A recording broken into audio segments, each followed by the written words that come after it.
Hey guys, welcome to my reading wrap up for the month of July. I know it's already August. I'm a little behind on things. It's fine. Let's not talk about it. On the positive side, I did have a very excellent reading month in the month of July. I finished 10 books, so that's pretty good for me, especially with how busy everything's been. Okay, so really quickly, let's go through everything I read. So the first book that I read was Seven Summers by Paige Toon. I already put this review out. This is a great book if you like more realistic love stories. It has like themes of loss, themes of timing and relationships, different things like that. So this I would definitely recommend. I really enjoyed it. I would recommend it if you like more realistic love stories, and it is heart-wrenching. So was I crying at the end of it? Yes. Did I love that I was doing that? Yeah, it was great. So definitely recommend that one.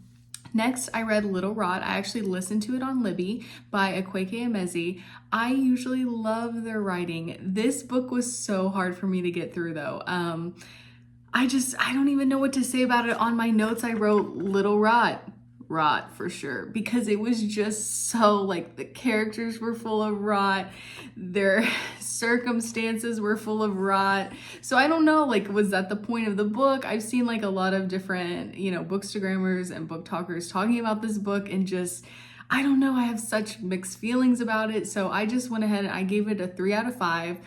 If you're gonna check it out, definitely check like trigger warnings and different things like that, because it does have a lot of like rot, heavy themes. Definitely check those before reading.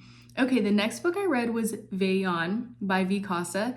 She actually gifted me the first book in this series. It's a very good book if you like adventure.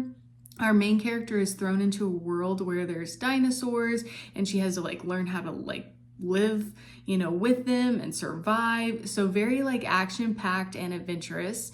So I will definitely post a review on this book, because I don't know, it had me kind of thinking of like Land of the Lost a little bit. Just definitely action-packed adventures. If you like dinosaurs, that would definitely be a good book for you to read. And she's a great author, so definitely show her some love and support her by going to follow her on Instagram, V. Casa. She's an author. Okay, so next I read the book Tangled. This is a great book. 10 out of 10 recommend this for summer reading. It's just lighthearted. It's kind of like a rom-com. It's a spin on the Rapunzel story, and it's in modern times. So I love this book. I will definitely post a review on it. It's a great book. Okay, so next I read Leather and Lark. I actually listened to it. Definitely check trigger warnings. I know this book is not going to be for everybody. Just like Butcher and Blackbird, it is not for everyone. Check trigger warnings, check content warnings, but I loved it. I listened to it. I loved it. Okay, moving on. Heaven's Official Blessing. So this book actually, it was very hard for me to get through. I actually didn't even really finish all of it because this book, I found out that there was a series of it on Crunchyroll. And so I started watching the series, and the pacing of this is so slow compared to the series. I love the series. It's fantastic. So if you're wanting a new anime to watch, this is a great one. Would I recommend this book? No, because the pacing is it's too slow for me, personally. But yes, definitely check out the anime series if you're wanting something new and different. Yeah, I'm already on season 2. It's great. Okay, moving on. Park Avenue Summer. This book surprised me so much. I actually found this book at a thrift store. Had no idea what to expect. Started reading it because summer's in the title and it's summer. So I was like, it has to be on my summer TBR. Okay, so this book is great. This book is like Mad Men meets Sex and the City with maybe like a little bit of The Devil Wears Prada, because our main character is working at a magazine agency, and so that's really cool. So just some different themes, but I really liked it. All right, next, so Atalanta. So this book we actually read for our book club. I gave this book a 3 out of 5. There were some things I enjoyed about it, some things I just didn't enjoy that much, but I would recommend this book if you like YA Greek mythology. So this book would be kind of more of a less intense version of Circe.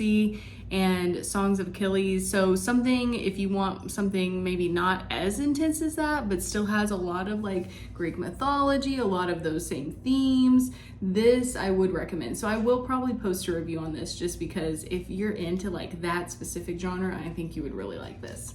Okay, so next I read A Serial Killer's Daughter by Carrie Rawson. So this book is about this famous serial killer BTK and his daughter, who writes about her experiences growing up, you know, with her dad, not knowing, you know, obviously that he is a serial killer. And it's just a very vulnerable book. So I would recommend it. It's super interesting. There's themes of grief and loss throughout her life. And then of course, you know, later in life when she finds out that he is, you know, the BTK serial killer, just more grief, more loss. So it was super interesting. She was very vulnerable, which I always appreciate that, you know, in any kind of memoir.